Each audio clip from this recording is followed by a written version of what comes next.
All right. Hello, everybody. This is Brett Schklar here, and I see that everybody is starting to hop in and hop onto the call. Super excited to have you on today's session. Our session today is called Coming to America, and it's how we're going to talk about what companies need to do if you're not selling and marketing in the United States, and ideas and tips and tricks. In fact, we've got 11 of them that will help you set yourself up for success as you enter the US. My name is Brett Schklar. I'm excited to be here along with my partner in crime, Don Bergal. And we'll do some introductions in a second. But first, I wanted to share with you a quick feature within Zoom that hopefully you can take advantage of. In Zoom, there's the ability to chat, which is great. But if you've got questions, we ask that you go ahead and use the Q&A feature. And you see there quickly, you can click on the Q&A and ask any questions as they come along. We'll try to answer those questions in real time unless we get a lot of questions. And if we do get a lot of questions, then we may save those towards the end. We have a lot of great information. And so with that, let's go ahead and dive in and talk to you about sort of who we are and what we do. So who is Grow? Well, Grow is a growth agency with a focus on developing, marketing programs, marketing strategies for B2B technology and specifically B2B SaaS and B2B cloud companies.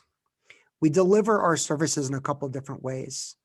The most popular way that people work with us is bringing our team in as an ICMO or interim chief marketing officer.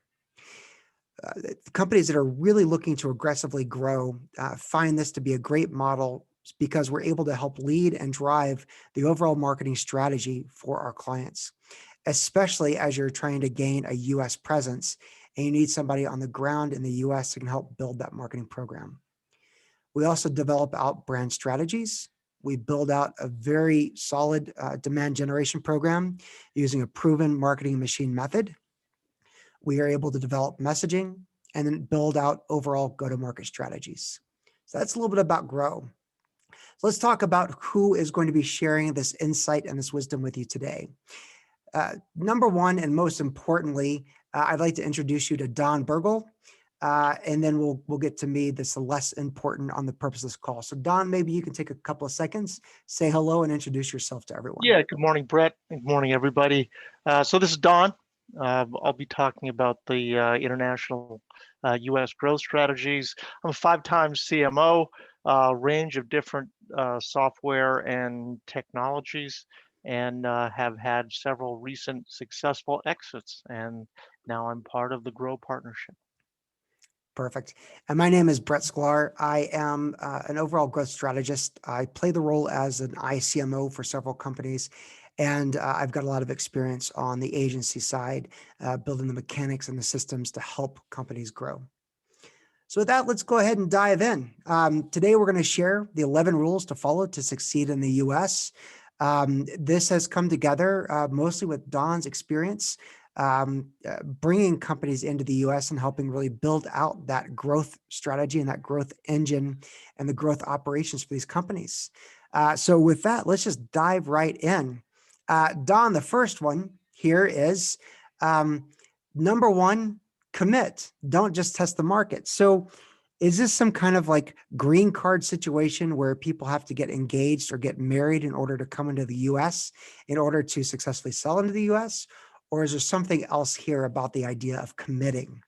Now, if you're an international company and you want to be here, you have to show that you're serious.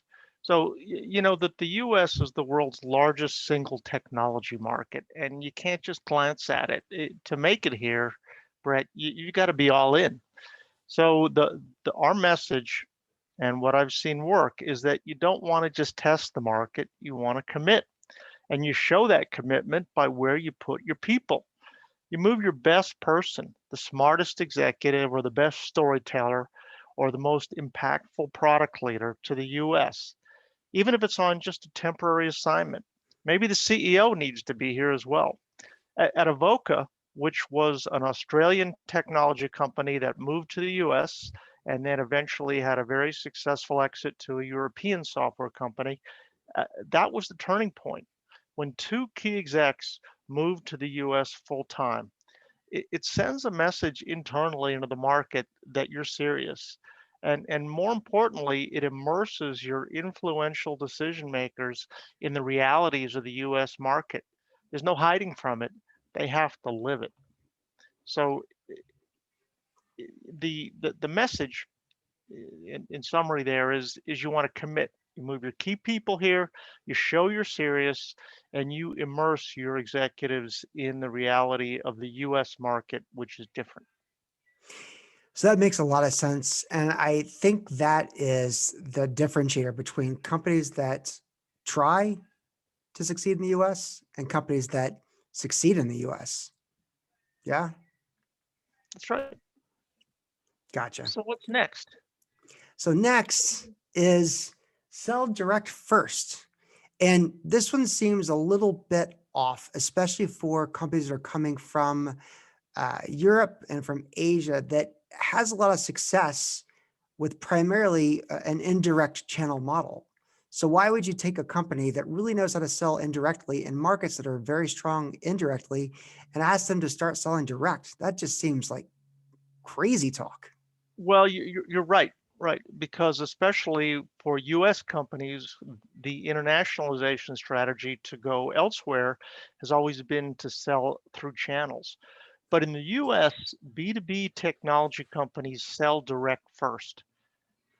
That's just the reality. Nobody else can sell your product until you know how to sell it yourself.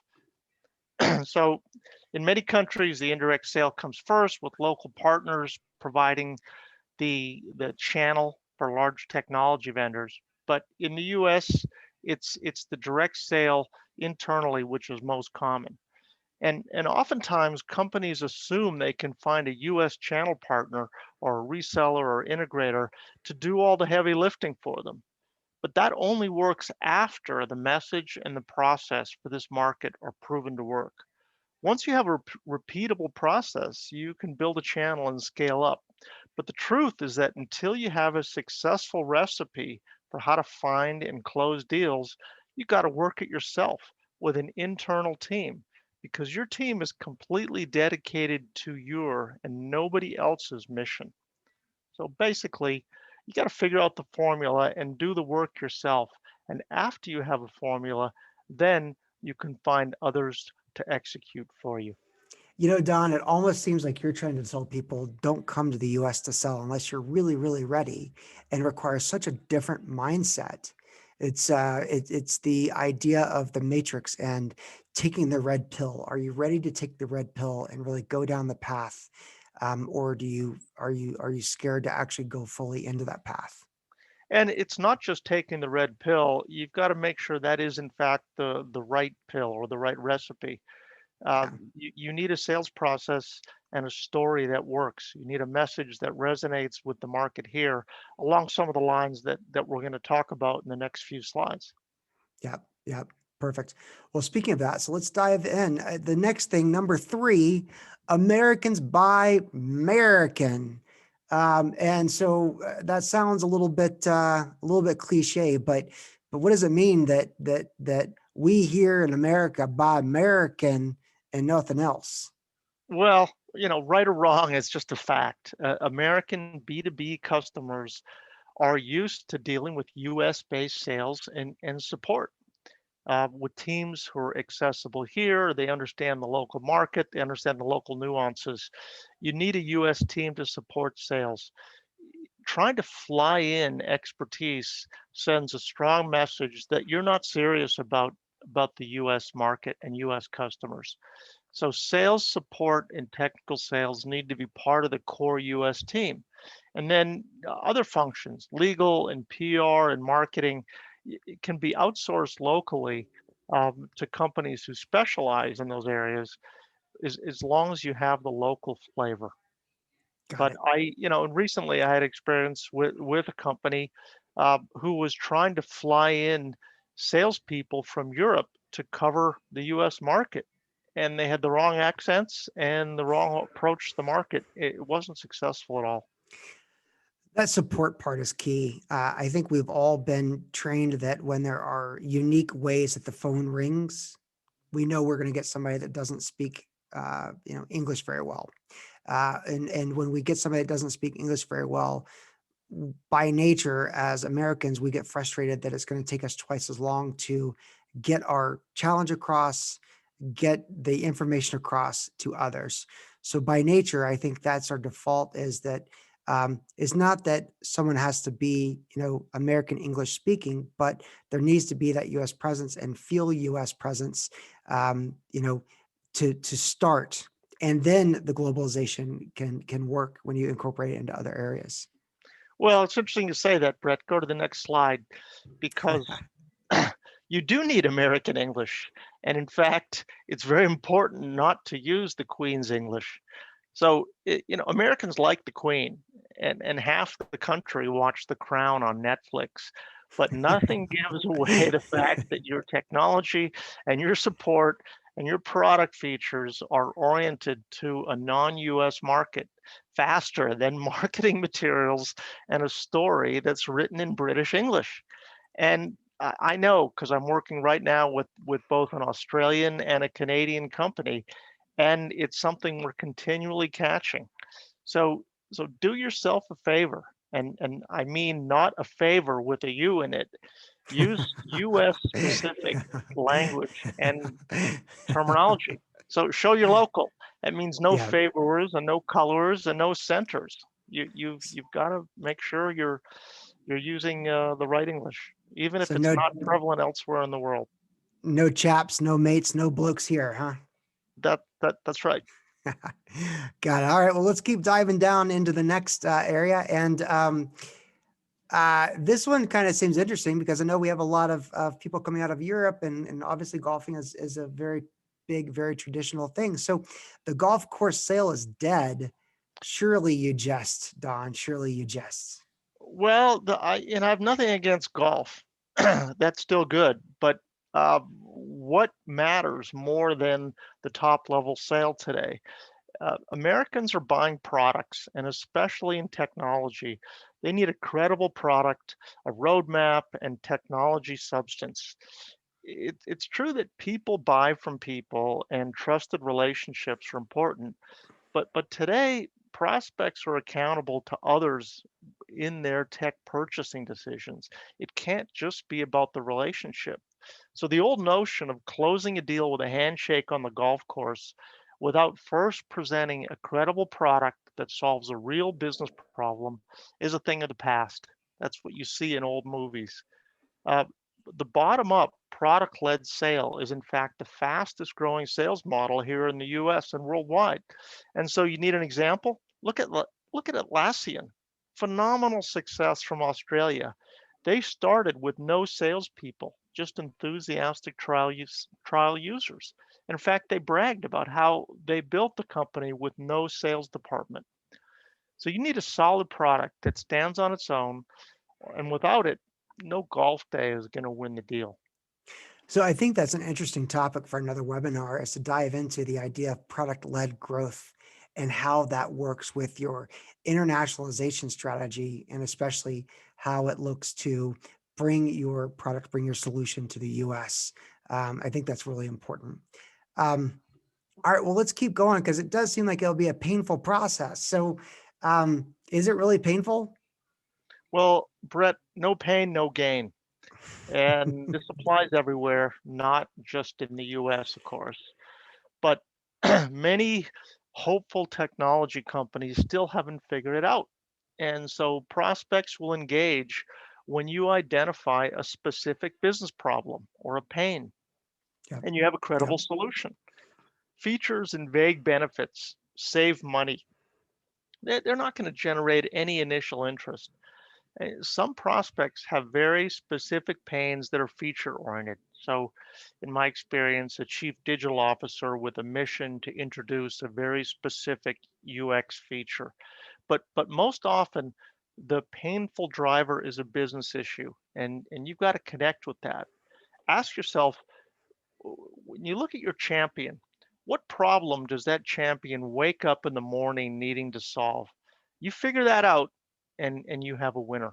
And then Yeah. later in the sales cycle, you bring in product features, and that becomes more important in edging out the competition. But you won't get in the door until you connect with the customer pain. And see, I thought you were going to talk about the fact that working with me is a painful experience, but it actually is worth it. And I was pleased to find out that really it's uncovering those pain points, and uncovering the things that are causing people to, um, to have frustration. And if you can solve that frustration and tell that story, it's powerful. And it's interesting. I think all of us as buyers are pain point driven or pain story driven, but for some reason in the US, it seems like we really need to uncover a person's pain and build a story of how we're solving those pains more so than anywhere else. The product features are not going to sell it. The number of times a salesperson calls is not going to sell it. It's the empathy, it's the understanding, and it is walking in a person's shoes, that's really going to get things over the line. Yeah, that's right. It's not the reputation of the company. It's what can you do for your buyer, your decision maker, your champion that day that makes their pain a little bit less. And Yeah. pain is a funny way to say it, right? It's not like these people are walking around in agony, but they have a mission. They're professionals. They're trying to do something that helps their career, that that gets them their bonus, that solves a challenge for them. And if you can't help them do that, they're busy and they'll think elsewhere. So, you've got a lot more of the international experience. You've obviously brought companies to the US. You're working with a couple of international companies, Australia and Canada right now, and helping them set up for success. Is it really, and this is something I really don't know, is it really unique that in the US stories sell, or is that just good basic, uh, good practice, and it's just as important in the US as it is around the world? I think it's just as important here as it is anywhere. But we mention it because you don't want to forget it. And Yeah. the best way to communicate your value and the understanding of the market is to tell stories of successes with other customers, or even anecdotes of how the products affect people personally, because that shows your unique knowledge and helps you establish your place with the customer community.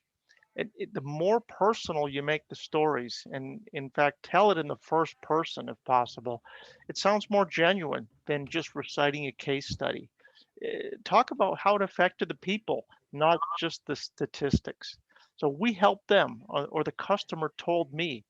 It brings the business and it brings the benefits and successes to life. But Yep. Yep. it's like a chicken and the egg situation where you can't have success stories without first getting customers. And Americans respond to US successes. But you can describe successes outside the US. Just don't give all the location details until you're already engaged in a dialogue. And by then the conversation's already moving. So as an Yep. example, at Avoca in the early days, we had a standard story about wildfire victims filing insurance claims on mobile phones when they were displaced from their homes, and they were getting assistance very quickly. It was very personal about how these people needed to contact their insurance company, and the mobile interface, that fintech interface, allowed them to do it. It was actually an Australian success story, but all we had to do was change the term from the Australian bushfire to the American forest fire, and we were able to bring it home. And the story was still true. We just didn't provide all the details, but it was just as impactful. This is one of my fair. I love building the stories and doing the storytelling. I love that, the process we go through to create that buyer journey, the buyer centric approach to how this all comes together. Um, and so I love that this is good housekeeping. This is the basics, and it applies everywhere. Just as much in the U.S. I would love that companies who have had success in other regions outside of the US, who may have had success through networks and relationships, use the opportunity, use the chance of a US market entry as the excuse to really uncover the story, make sure it's mapping to the buyer's pain and the buyer's needs, and put it all together, and then globalize that story that works for a company. And in companies we work with, our our our mission is to really help turn viable companies into valuable companies. And so we think that that U.S. market entry is the time when you really get to have your ducks in a row and you're ready as a company to invest not just in the US market presence, but the overall story that will have success not just in the US, but in your overall global market footprint. So, as we think about the globe, and as we're thinking about that 70% of it is covered by water, we've got a fish story. Yeah, this is my favorite of all of them. And I've been saying this for a long time. I've seen it so many times. Don't fish for whales from a rowboat because you're never going to reel them in. In You know, Europe, especially, there's so much pressure on establishing wins with the big global names to gain credibility. In fact, in the US, the size mismatch between a small, growing international firm and the big US based giants is enough to swamp the entire company. And the worst outcome is that you chase a huge prospect for months or more likely years. You devote so much resource, and all you achieve is a small trial or an evaluation. You never really penetrate the company. right? In the US, there are so many mid-sized companies that don't necessarily require the big names. You don't have to close those big names to be very successful. It's more important to get logos on board.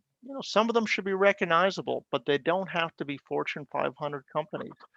So don't go after the big logos first. You're much better to build a credible list of logo wins and success stories.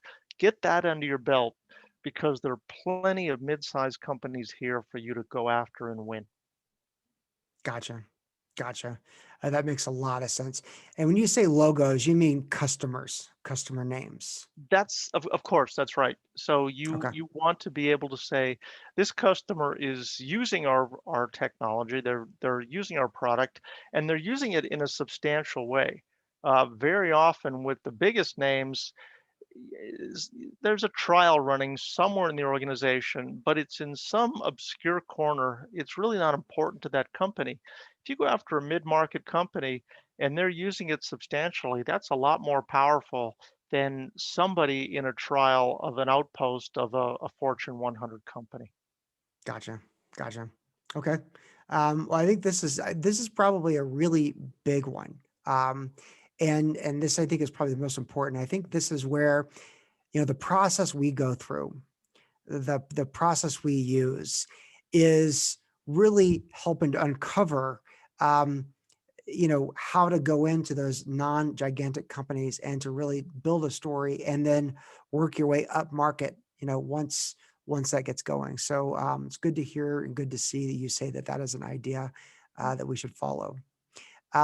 So the exact opposite of the golf course sale is inside sales. And as a recipient of the sales calls, as a recipient of the LinkedIn in-mail invites, as a recipient of so many emails I get, I find it hard to believe that you truly believe that inside sales actually works. Prove it. Why does it work? Well, there's a few structural things. One is that in the U.S., inside sales and marketing techniques are more effective than they are internationally. And that's because here you can still do email marketing very effectively because GDPR and the other opt-in restrictions are not nearly as prohibitive here in the US as they are elsewhere, and they're much more favorable to business. So uh, services are available here to provide high quality contact information with phone numbers and email addresses for direct one-on-one prospecting, much more than anywhere else. So I'm not advocating just blasting emails out there, but a centralized inside sales team and with an SDR team and automated marketing effort is still the absolute preferred method of attacking this market. and then a systematic way of cleansing the email addresses, getting rid of the erroneous ones, and Mhm. will keep you off the spam list. And then you use a personalized targeting message approach from your SDRs to selected contacts to open doors.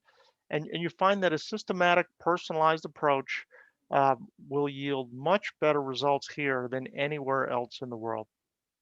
In the last couple of years, the idea of ABM or account-based marketing has picked up a lot of steam, where it's much more of that personalization. Is that something that's applied globally and could be adopted in the US, or is that something that is a new concept for most global companies that's being used in the US and could be, a focal point of the US market penetration and then expanded into it globally?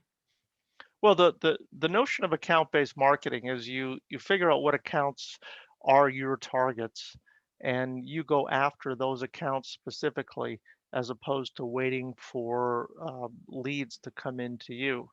Now, the question is, how do you find people within those accounts to target? And in the US, it's easier to do it than it is anywhere else in the world. You can advertise directly to specific accounts. You can get names of people who work there. You can create virtual events for specific companies.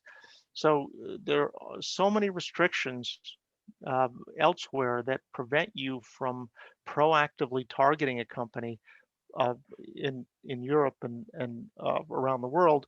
In the U.S., at least for the time being, it's still possible to do it as long as you stay within some bounds. You get outrageous in your blasting of messages, and you're going to get shut down. But that's certainly not something we would advocate. And we know how to be clever about how to filter lists and sanitize and go after targets in a way that stays below the threshold. Yep. Got it. Got it. Okay. That makes a lot of sense. So let's move on to the next one. You say that the US is a big place. I mean, relatively, the the size of the US is smaller than Russia, it's smaller than Siberia, it's smaller than Europe. So what do you mean the US is a big place? Like that's geography students would probably not agree with that. Well, first of all, Brett, don't send me to Siberia to sell. That would not be a good thing. But the U.S. Is you can't think of it as just one single market the way you don't think of Europe as one single market. You have to address the nuances of different countries. Here, there are four time zones and four different cultures. And I think we've all heard the stories of first time visitors to the US who come to New York and are going to take a little drive to California for the day. It doesn't work that way. Even with the centralized marketing and inside sales effort, you need some direct presence spread around the country. New Yorkers don't warm up to a California sales or technical rep flying in, or vice versa. The speed at which they talk is just too different. Yeah. So you want to put people in your hot markets in the East, in the West, and in the middle. And for headquarters, some of the hottest locations are centrally located. So think Denver or Austin with great flight and time zone coverage to both coasts. As you might have seen in the news, it's not such a United States after all. I had no idea. That's very interesting. And I'll mirror this. I think, and obviously we are all getting used to living in a remote first world, which has changed a lot of things. But I think that outside of the physical geography, we do have a lot of different cultures here. And those who are, are coming from Europe, I think understand that just as well, if not better than us. But we want to frame it that there are, they're not just four time zones. There's about four different cultures that don't necessarily overlap those time zones. And understanding that and knowing where to focus and what to say and what not to say is probably more important than anything else. So then that's 10. We got a bonus round, which is round 11. Um, don't be afraid of co-opetition. Co-opetition is one of those weird words. Did you just throw that together and just say, hey, co-opetition is a good thing? Like, um, uh, you know, competitors are trying to eat our lunch.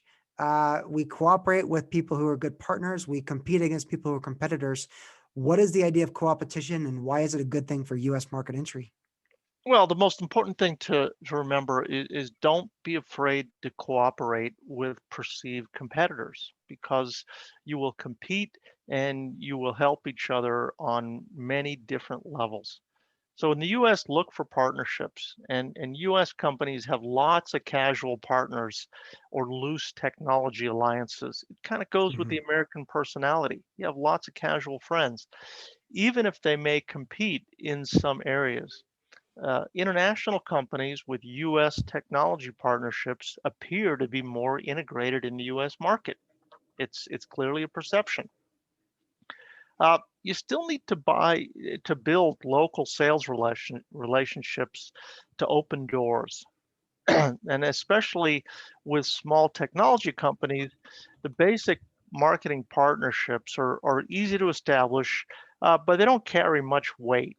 You know, they don't have restrictions. They don't require you to do much. It's easy come, easy go, but it makes it appear as if you are a player and you're integrated into the space.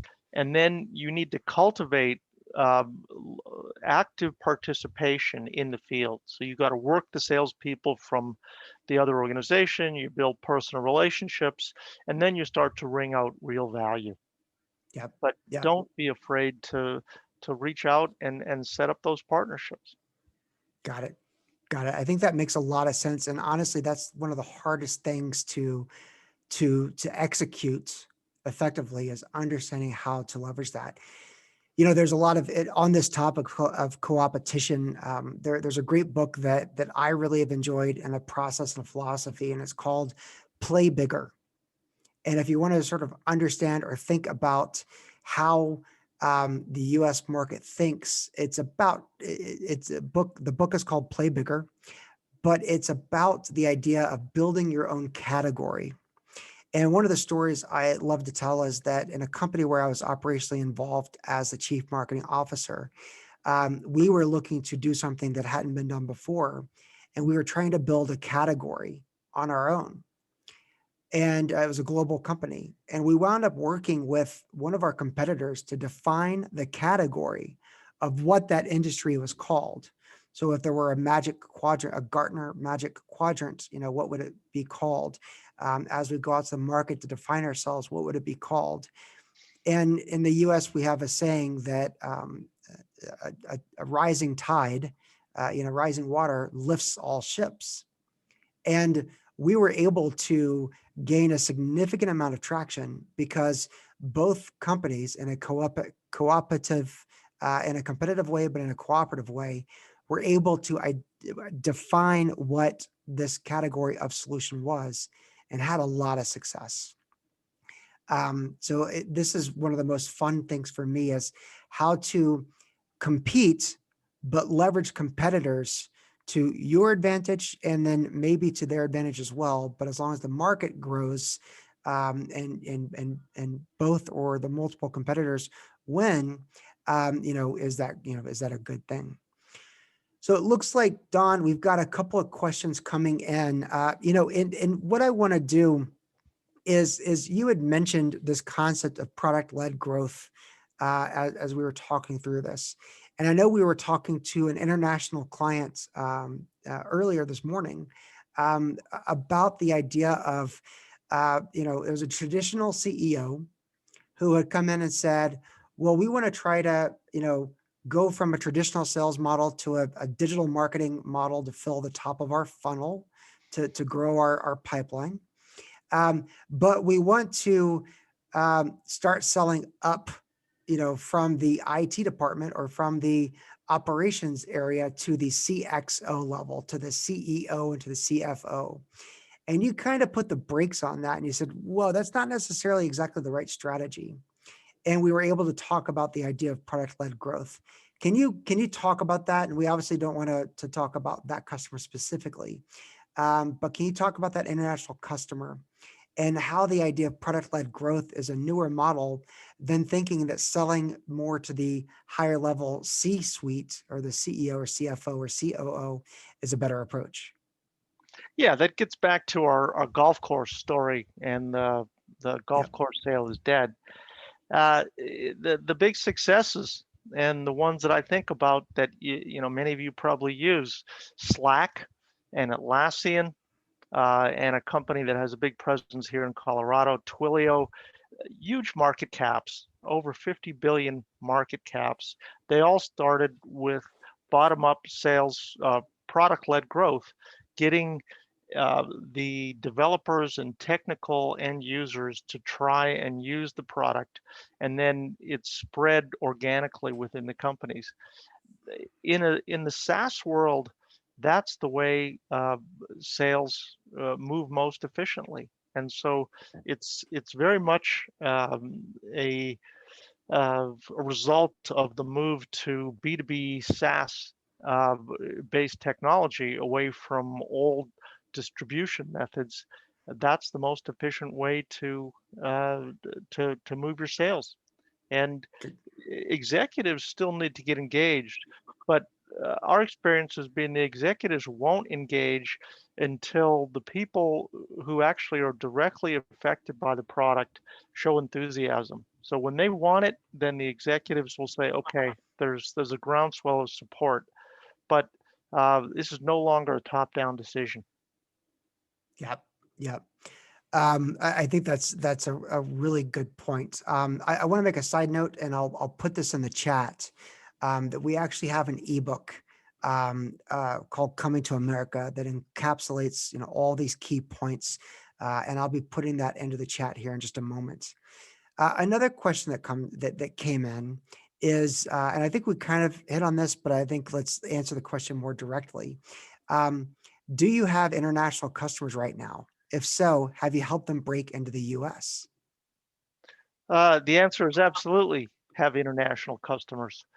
And so right now I'm working with a company that is primarily based in the UK, one that's in Australia, and one that is in Canada. And all three of them have a primary eye on the US as the biggest single market they can go after.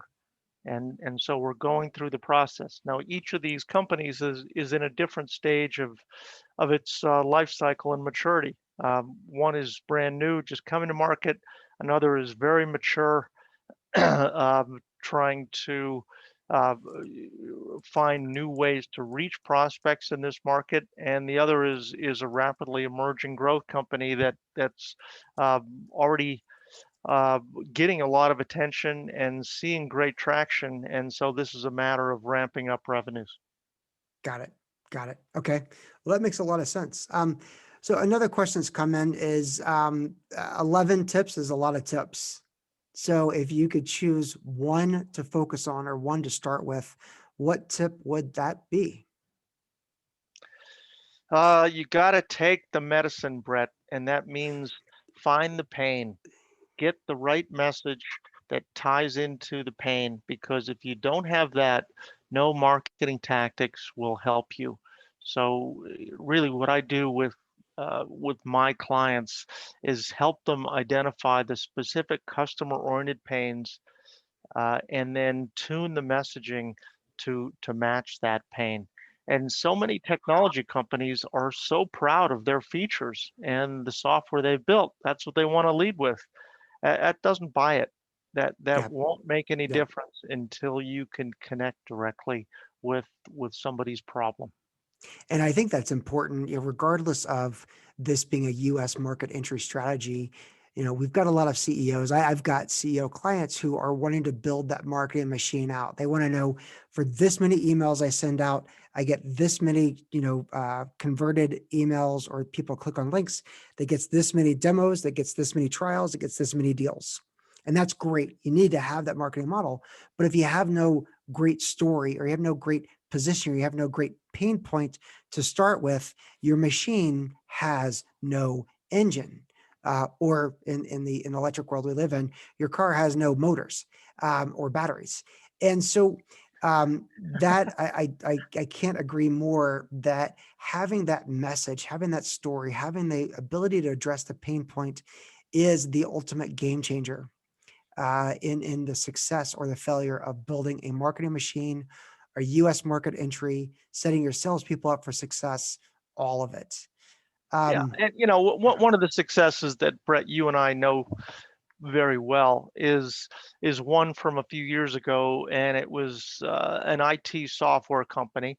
And for a long time, the pain that we were trying to reach them on was all about what was happening in their business and how it could be make things more profitable and make the business more efficient.